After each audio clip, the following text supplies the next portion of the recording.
De la jandarmi. Da. Cu mâncare, cu lemne. Și bateria, am adus-o. Acum. Da, da.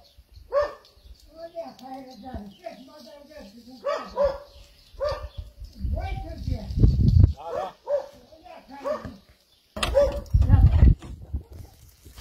Bună ziua. Bună ziua! Ce faceți? Eu te eram în pat, băi. Da? Dar n-ai făcut foc. Măi, n-am făcut, că eu nu pot. Da, azi noapte? Ai stat fără foc azi noapte? Nu, da. Bă, bateria unii, băi. Aducem în mașină. Ha? Aducem tot și bateria. Am adus niște lemne. Da. Aici v-am adus niște gogoși. Da, de aici îmi place mie. Păi de asta știam ce-ți place. Gogoș. Calde. Calde. Acum ați făcut-i. Adeu. O ciorbă tot caldă ca să te încălzești. Da. V-am mai adus o pătură ca să vă înveliți cu ea să... Ai bun.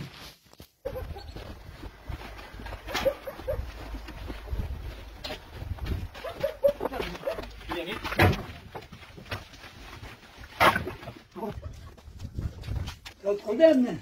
Tot cu lemne. Am adus mai multe. Ai bun. Pâine v-am adus de aia neagră de care vă place. Ha? Pâine v-am adus de aia neagră care vă place. Da, da. Și caldă. A, așa. Totul v-am adus cald să vă încălziți. Da. Hai că o să vă fac focul. Da. Bă, deci e frictare la mata aici. Hmm?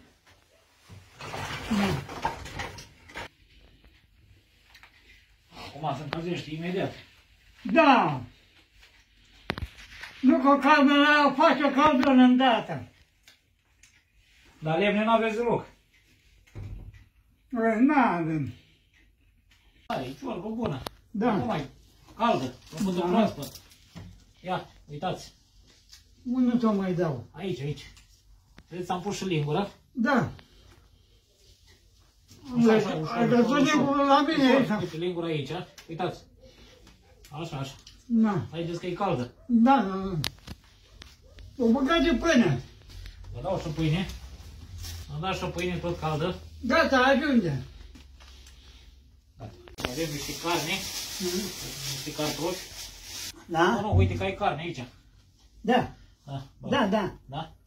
Uite că Carne, cartofi. am pus în cutie. Da, O bucată de carne. da, da. Da.